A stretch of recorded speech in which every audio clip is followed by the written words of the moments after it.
Okay, welcome back to the podcast, guys. And this week, I'm absolutely thrilled that I've got a fantastic, incredible, inspirational business lady who's joining me on the podcast. She's a lady that I got to meet a few months back at a networking event, and her story is incredible. She co-founded and founded a business that went on to be incredibly successful, to work with some incredible, huge brands across the UK. And she built a business that grew over 17 years from a dining room table to the boardroom before selling that to a very big creative agency globally, basically, which I'm sure she'll talk about as well. So, look, it's a huge privilege for me to welcome Gemma McGrattan to the podcast. Gemma, good morning. No, great. Morning. Nice to see you. Well, look, thank you so much for doing this. As I say, I've sort of tried to give a bit of a profile of what you did with Synergy, but for those that don't know you, and tell us a bit about you and your history and how you sort of, I guess, achieve that sort of success to start with, and then we've got some questions I'm going to dig into as part of that, really. So, Okay, yeah, sure. So, my background is in kind of business studies, and I started off in the corporate world, working for Rolls-Royce, which was brilliant, and then kind of made the move in marketing and comms sense over to kind of the creative agency world. And there I met two great people that we just kind of worked really well together as a team. So we decided to start out on our own, as you do. Now we started out kind of as a marketing agency, but quickly decided to specialize. So we specialized and found ourselves a niche in back then what was, I guess, reward communications. And what we found, we thought it was quite interesting that the sophistication of marketing communications externally, at that time it kind of wasn't as sophisticated internally. So we kind of went on that journey, and then with that specialism became very detailed in everything to do with employee communications, engagement from hire to retire. And that's where we kind of built up that business. So that's kind of how it all came about, really. We started as something else, found a really good specialism, and then decided to really kind of focus on that. we're going to talk about lots more about the sort of journey you had of it. There's two bits I wanted to pick up from which you said there, which is great. Firstly, was that decision to start. How did that sort of feel for you when you were sort of going through that moment with your co-founders of going, "Shall we do this?" What was that like? Can you remember back to that experience? I can. It was we were working on a pitch. It was very late at night, and we were in the centre of Bristol, and we could hear the bells chiming of the church. Yeah. It must have been 11 o'clock at night. It was one of those kind of get ready for the pitch evenings, and I think at that point we kind of thought, gosh, we're kind of finding the opportunities. We're getting really good at winning the opportunities. Then we would deliver the work and build the work. And just that evening, for some reason, we thought, gosh, we should do this for ourselves. And it was just one of those late night odd conversations, and we laughed it off at the time. But then, kind of, after winning that piece of business, we then thought, actually, maybe we should start talking about that. And it's when you have that little seed of an idea, and then it just niggles away, doesn't it? And then you start talking about it and realizing it in your mind. And then at some point you just say, it's now or never, let's have a go. And I wish we'd maybe done it earlier as well. So people often say that. They do, but obviously, like you say, it's having that spark to go, "No, I think we can do this ourselves," I guess. Yeah. And how did your other co-founders sort of, were they as sort of, feeling as committed to you? Were they in the same sort of position you? They were like, "Yeah, why are we working 11 o'clock at night for someone else," basically? Yeah, absolutely. I think the three of us shared a really strong value in we all approach work with the same ethic. And I think that was, whilst we've got different skills, we have that ethic. So, and there's something around being able to 100% without fail rely on each other. But, we'd just bought houses, so it was a risk at the time. Um, and then kind of when we finally did start, which was kind of quite quick in the end, with no clients, no office, with nothing basically, it does focus the mind. I can imagine. Well, we'll talk about that journey in a bit, around the sort of the things that you did and sort of the moments in that journey. Because I know when we spoke before, there was lots of ups and downs as there is in being a business owner. It's interesting when you said about the element you started in external marketing and realized internal. There's a great phrase I always was told once was good external marketing begins with good internal marketing. So actually, that's Yes. and it's really funny how so many organizations don't do enough maybe to keep their team. I know that's your area of specialization, but to keep Mm. the team energized and driven and aware of things. And that communication's just, you think about it now, even in business, it's just so important, isn't it? That people, Yes, you have to start from the inside out. So a lot of people talk around about culture and well-being, but I think it's holistically, there's so many aspects to that. So if you want the business to thrive and you can start from the inside out, then your people need to believe in what you're doing, with that clear purpose. They need to know, they need to align their values, or their values need to align with the business, that, well, this is the way we run this business. Does that feel and sit right with you? But also, it's all the tools and support to um, kind of communicate and champion your business. I think I always say you must take a whole business approach to growth, because all of your different departments will have something that they can contribute. Everybody should, you know, be confident to talk about the business in the same way about what you do. And when you're talking to your friends outside of work, if everyone's kind of talking in the same way, and explaining kind of the aspirations, it has this ripple effect. So I'm a great believer in always involving people in kind of who you are and what you're about and where you're trying to get to, from that kind of business planning point of view. But then, this is what we're trying to do. This is how we're trying to get there. Your ideas are welcome. Here's all the tools and support. And then, empower and energize your people to go and kind of, talk about the business. So I think quite often you might think marketing or sales or business development or growth is a certain department's business, which it is, but it kind of can be embraced by everybody. I think it's so powerful. And I'm going to pick up on a couple of things around that later on with sort of companies and people. But just out of interest, in terms of sort of, obviously when you worked in your previous company, was there any inspiration or mentors or particular people that you think when you started in business that you thought were really sort of powerful for you? You can think back now, I really remember that person or that person that helped. Yes, I guess I've always had kind of a good mentor through the years. Even when in my degree, I did a year out placement, and I had a great mentor there, a chief people officer at one of the big airlines, and she was always encouraging and pushing and um, being very supportive, and talking to me about the importance of building relationships. So that was very early on. And then through our business, we always invested in mentors. So we had mentors all throughout. The people that could, when you're kind of in the delivery, you very rarely sometimes take a step back and look at, with a fresh head, what's going on, especially in those early starting out days where you've got a million hats on. And those mentors at different stages of the business can really help you spot the obvious things, because sometimes they are really obvious.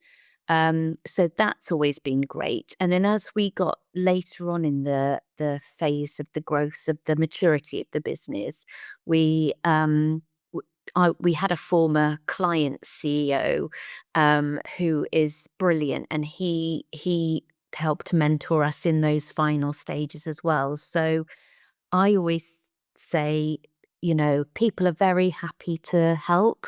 So just go out and ask for help.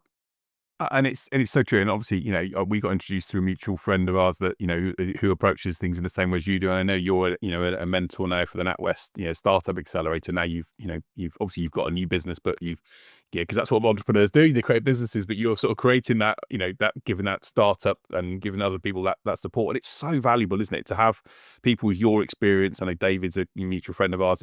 When you've got people that have been there and done it and have built businesses and it's just they shortcut the process basically, don't you? That's what, Yes, yeah. I think stay curious and ask for lots of advice and help, and people are very happy and willing, and pay for that advice if you need to. It's is honestly worth, in throughout our sale process, it's worth its weight in gold. So I know it sounds like a quite an investment at times, but I'm a huge believer in that. That's really helped us progress quickly.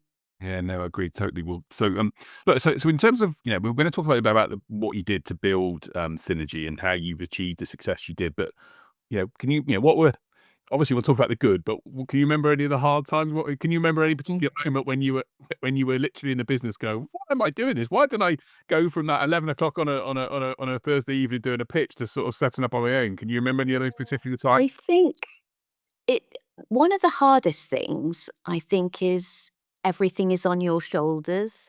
So, and you take the weight of that responsibility from your people and, being a people engagement business, your people are everything, and feeling responsible for, your people paying the salaries every month. So that's quite a big responsibility that you worry about. I think that's probably one of the things I would say affected me. You take downturns really hard.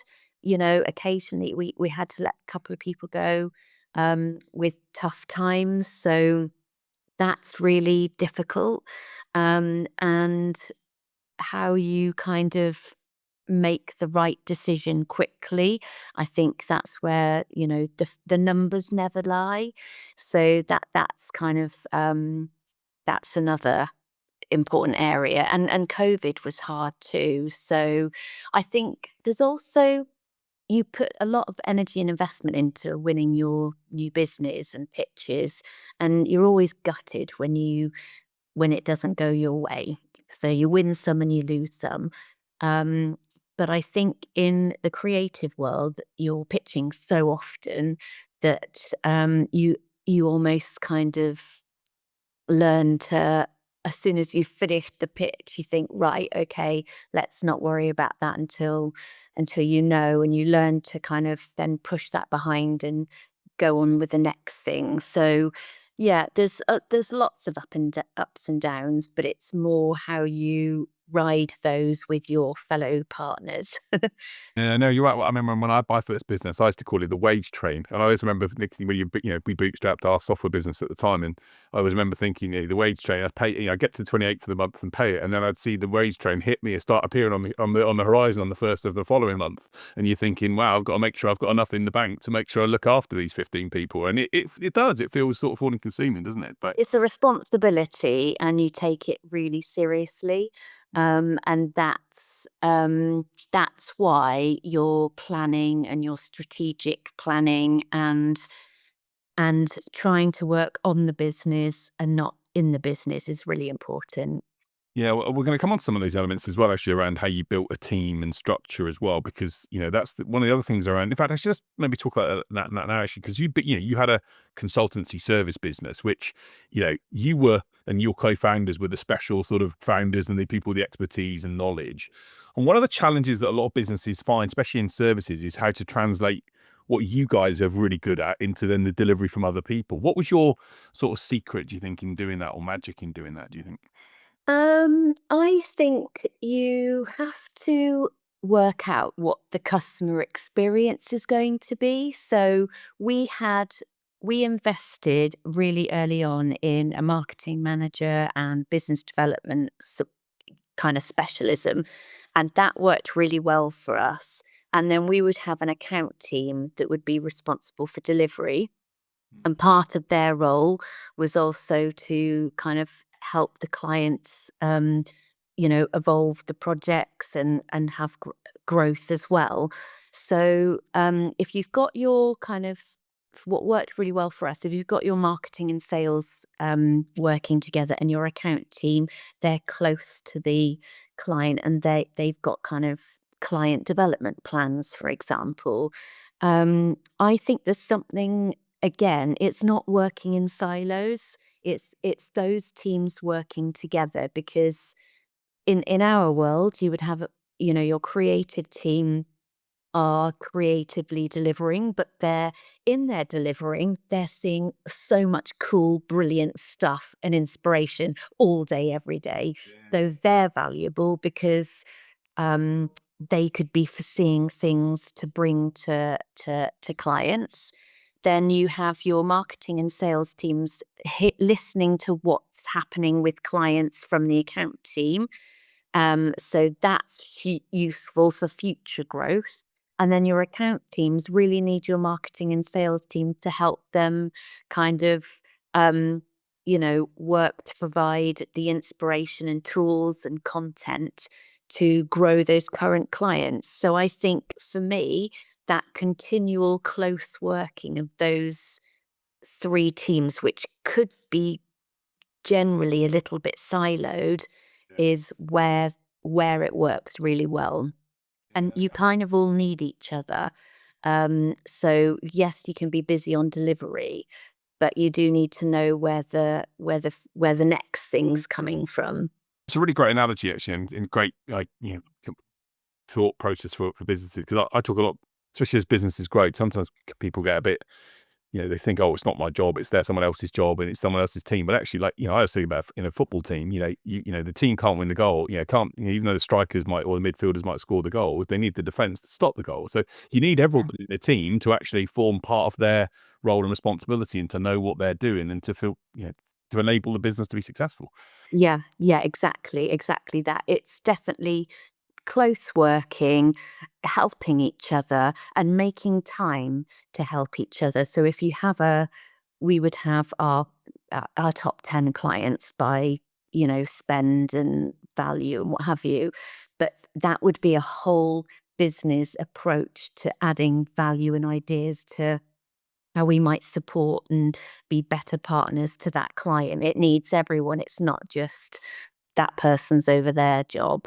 Yeah, bring them together. I mean, so obviously we talk a little bit about the success that you built. So obviously we'll talk about how in the end you changed the company. But you built some incredible brands. If I, British Airways, Vodafone, NatWest, Odeon, Heathrow Airport. These are mega brands and mega organizations that you got to work with. How to achieve that, you must, even though when we talked initially, you said, oh, selling's up, you must have been incredibly successful at selling. So what do you think was your key in becoming so successful in winning those sort of brands? I know was it getting the first one on board and then building from there? But what was the thing that really was your secret sauce, if you like, in winning those sort of deals with those? Yeah, I would say I don't think I remember having sales training, but a marketing background and has always been great. Um, I think, how did we win them? I would say we had one good big one. I think once you get your first one, it's easier.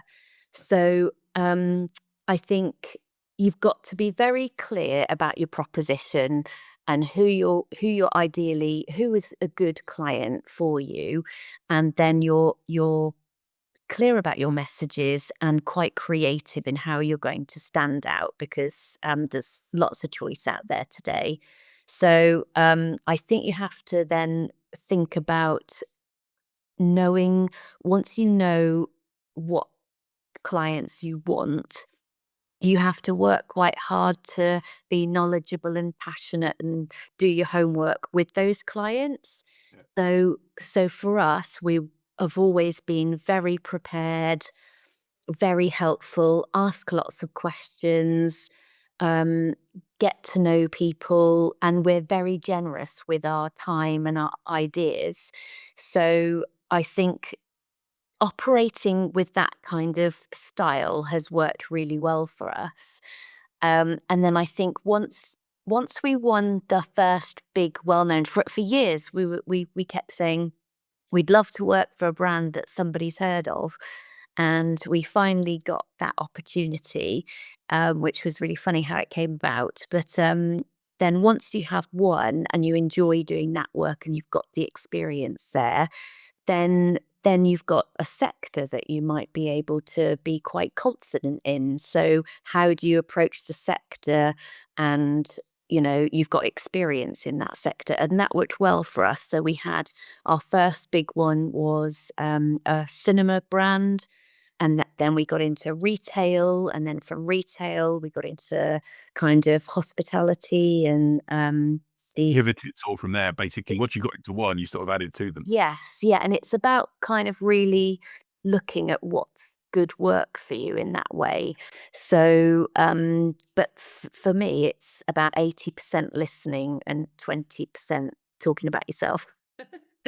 So glad you said that, because honestly, Gemma, I can't tell you how many times when I talk to people about sales, and it's what I do every day and help people, I say, I continually say, it's not about you. It's not about you. It's about them. It's about what they gain from it. What do they, I always think, what problem are you solving for them? What issue are you taking away? How are you making their world a better place? Yeah. The person or the company. And actually, when you do that, and I'm guessing in your case, it was taking away the element around how do we communicate with employees? How do we get our employees on board? How do we get people to want to be behind our brand and all these other things? And when you come up with creative ideas to do that, they go, well, these people are really helpful. Why wouldn't I work with them? Exactly, exactly. It's generosity, it's adding value, and you do have to do the work to find that out. And it's knowing their business well. That there isn't kind of you can't skip that process really. And I think if you ask yourself, why am I credible to be in this room? That's your 20% of talking about yourself. So why am I credible to be here? What do I know? What can I offer? Why is this better than the next person? Then it's about them and what's going on with them, their challenges, the sector, um, ideas, thoughts, the conversation quickly is there. I couldn't agree more with you. And I have a phrase that I use to people, which is show sales value before sales vanity. So it's sort of this area of actually become, someone that people think, I really like the idea of talking to her or listening to her, because she knows her stuff and she's got some intriguing ideas, and wow. And rather than being, oh, I'm so and so and I've done this and I'm, it's the value that you provide. Yeah. And this is our team and this is our clients and this is and it's kind of me, me, me, me. So try and switch that over. Well, I'm glad you see, because obviously, as building an agency, I talked to a few different agencies and I've worked with them, and I've told them, there's a phrase that a lady that coached me, mentored me, used to say, and she, Susie, yours, used to say, don't we all over your clients. And she used to say, like, we do this and we are this and we are this and we are. Actually, I thought it was a brilliant phrase, and she came from an agency background as well, and was successful. And I was like, yeah, because actually people don't want to hear about you. They want to hear, or we, they want to hear about what you're going to do for them and the outcomes and the impact you're going to make for them. And Absolutely, yeah. And I'm being in a creative business and in the creative industry, how can you do what you do better, more, in a more interesting and creative way than everybody else? And I think even thinking about that from your sales and marketing and development and growth, that's an opportunity as well. How can we do this in the very best way? And my other partner, who was creative director, he would always say, how can we do this differently? Is this the best way we can do it? How can it be the same thing, but with added kind of creative magic? And I think that's a good question to ask as well. And I guess, and just picking up on that as well, I'm guessing thinking from creativity, a lot of the time people are worried about, coming up with ideas, but and I'd be interested to get your view on it. Not every idea is going to go through, right? Not every idea is going to be successful, but it could be 1 out of 5 that they go, oh my goodness me, I've never heard of that before. And that's the spark that lights them. Yeah, absolutely. And I think the the creativity of ideas and concepts and themes. It could be in delivery. It could be creativity in the way that we're going to keep in touch with our customers. You can add the creative lens to all different kinds of things. Really, it could be creative in the way that you have your team meetings, or anything really. But it's just, how do you freshen things up? Um, and that and how are you going to be memorable, really? Because if somebody's seeing 8 people or 8 agencies or what have you, what's going to be that special thing that at the end they'll remember what you did and how it made them feel? It's such a good point, and I was listening to I was at a meeting yesterday with a guy who, long story short, he's in a business that's a separate business. He talks a lot about customer experience, and he was saying yesterday, and he opens his speeches by saying, "I've got a Mickey Mouse degree," and everyone says, "What do you mean?" And he was trained at the Disney Institute, which apparently is this organisation which talks Yeah, around yeah, customer experience and how this that's right. tiny things make a difference. And he always says, "I've got a Mickey Mouse degree," which is, and but the whole point is, I was taught how to think about the customer and, like you Yes. say, be memorable, give them those memorable experiences that people can talk about. Absolutely. And that was something that I feel we did really well. So we had a really good client experience, right down to, and this is probably a bit old fashioned now, but right down to, in the early days, we had our compliment slips that used to have compliments on the back. And clients used to pin their compliments onto their notice board. So we would always smile when we were doing client visits, because we would see our compliment slips with compliments for them, and they'd actually put them up. So it's kind of just those little tiny. So you'd actually write compliments of that company on the conference. Love Yeah, the it. compliment, it had compliments like, "You look great today," or Okay. or "You're smashing it," or whatever it was. But it's just, again, a little bit of personality, and that was just us. But how can you just think a little bit differently with the everyday stuff? Yeah, and it's I guess it's also difficult, and slightly off topic a little bit, but it's a really interesting topic. It's slightly difficult for a lot of organisations and people, isn't it? Because they're so busy, they're in their day to day hustle and bustle, which is why what you were saying earlier on about taking that time, whether it's with a mentor or whatever, to step back and to Yeah. actually say, right, okay, and even if you're in a business role or have your own business, it's having that bit of free time, which is difficult, but to say, right, I'm going to just de take a step back for a day or a couple of days if you can, and